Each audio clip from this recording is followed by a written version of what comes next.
Rare people in the world who's actually read the entirety of the Mueller report. What'd she think about it? Take a listen.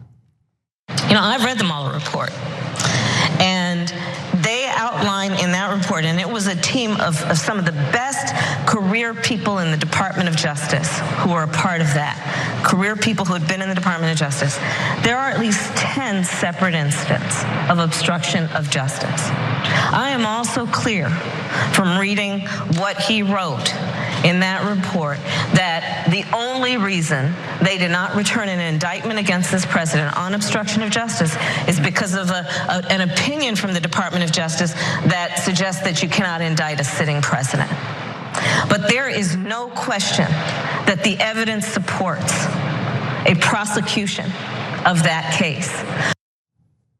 So that was in response to a question from a guy who asked a two-part question. One, do you support impeachment? And two, would you support criminal procedures essentially in the wake of him being out of office? So that was the first question. Yes or no? I know 3 producers. Well, yeah, no, she's for impeachment. I know 3 TV producers who read the entire Mueller report. Yeah? Yeah, they thought it was hilarious. They think they got TV shows out of it. So when somebody says, I read the entire Mueller report, I'm like, so did Jay and Tony at Critical Content. But yeah, so look, I wish they would all read it, but I do believe that Senator Harris is among the few in Congress who have actually read it. So you might be damning with faint praise, but it's better than the rest. But I think the substance of the answer is the issue here. So she says, I'm for impeachment. Good, all right, I agree. But then she immediately went on to give Nancy Pelosi talking point about how we're never gonna get it in the Senate. But don't do that, okay? So here's what I would prefer, because now Justin Amash and Lawrence O'Donnell referred to this in the questions. He's a Republican, right-wing congressman, is out there breathing fire, including today at a town hall about how Donald Trump should be impeached. I mean, breathing fire, right? And so meanwhile, the Democrats are like, wait, I don't know. I mean, the Senate's probably gonna vote no, I don't know, right? Or what you could do is say, you know what we're gonna do? We're gonna prosecute that guy, okay? She mentioned the 10 counts of obstruction. So, you know what? If you had 10 counts of obstruction and I was Attorney General, I'd have put your ass away, okay? And so when Donald Trump comes in front of the Senate, we're gonna put his ass away. And I'm gonna put those Republicans on the record. Are you for criminal behavior or are you against criminal behavior? Because the American people need to know. And if those Republicans vote yes, I don't care about the rule of law, I am going to hold it over their head for the rest of their lives. That would have been an answer. Instead of, well, we're gonna lose in the Senate, so I don't know.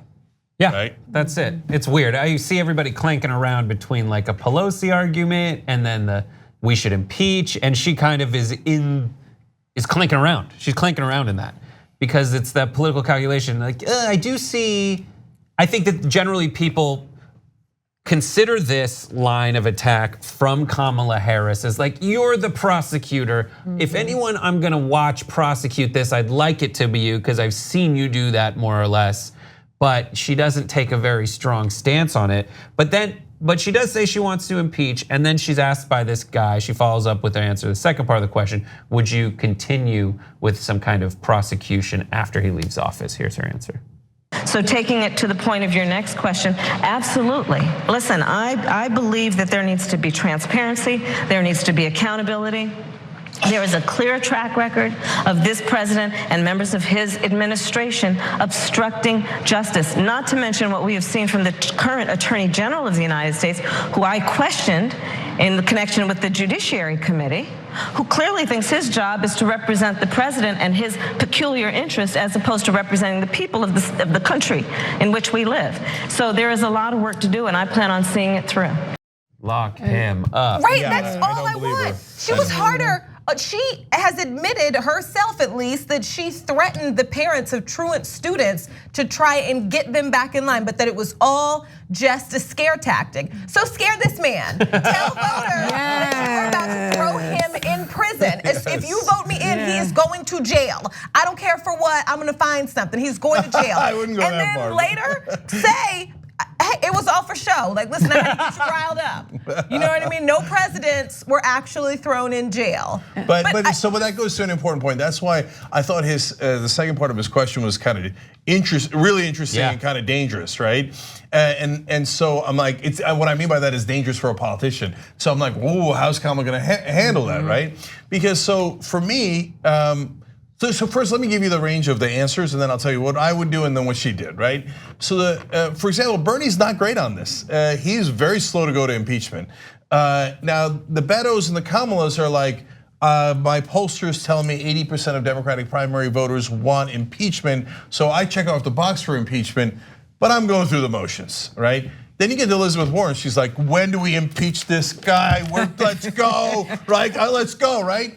And she's like, it's a matter of principle. I don't care what your political calculation is. It's a matter of principle. That's the correct answer, right?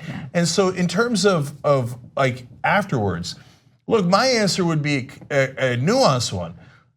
If we go after Trump, it does create a little bit, after he's out of office, after I send him out of office, right? It would create a little bit of a problem, right? I'm gonna keep it real with you guys, because we have peaceful transitions of power in this country.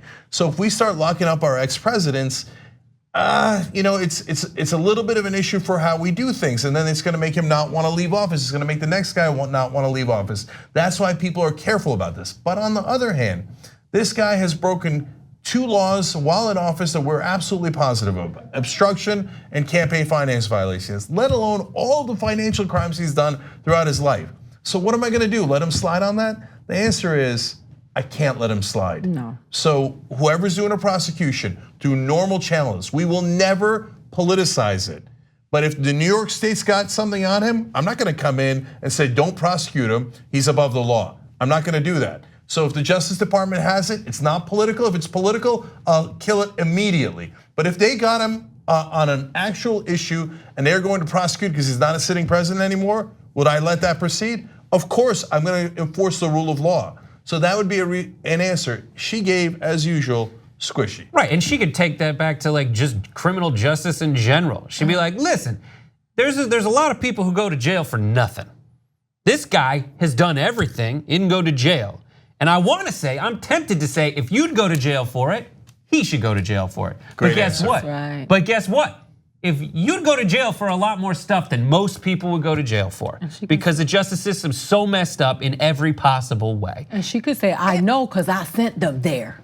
You know what I mean? Yeah. But our justice system is political, so it's like I can't even buy that. Like black people who were smoking crack were no more of threats to society than white people snorting cocaine. But because of politics, these people were all given 100 years in prison. And these people got rehab. So then everybody would go free. Our federal prison system would just open the doors if politics are thrown out of it. I'm gonna combine Brent and Ida's answer, right? And say, and actually Brooks too. I was like, don't leave me out. You didn't get to come. You didn't get to come. There you go. So if she had said, look, I put a lot of people away, and I put them away for less than what Trump did. So if I put them away, I gotta put Trump away. And there's too many times that people are treated differently in this system, and I can't abide by it. So if you go down for it, I guarantee you, I'm gonna make sure that he goes down for it. That's right. All we're gonna have is equal under the law, period. And so that would have been a great answer, a strong answer, but I tell you, the whole thing reeks of consultants putting the brakes on her and saying, don't be strong, don't be passionate, don't be emotional. An angry black woman. Yeah, Don't just be do good it. about And you know what? That's my. So forgive her? me if I've offended some of you, because I'm not trying to bark at you. I don't hate Kamala. I'm disappointed because when I've seen her in action and go like the beast that she is, and relentless and cool and calm and unmovable, that's what I want to see in my president. And so to see her tiptoeing and pandering and just all over the place is a little bit weird, because when she was talking to Barr, that's not who she was. Maybe that's like the button she has a button here that's the Kamala button, and she just literally has to push it to like engage Kamala. Yeah, well, look, you're running out of time. You got to, because look, why do I have Kamala Harris right? If you made me decide today, above the Betos and the Buttigiegs, because I think she has inner strength, whereas those guys are like pudding, right? And so, but I have to see the inner strength, and I didn't see it tonight. Like what you see? Click the subscribe button below, and don't forget to ring the bell to never miss another video from the Young Turks.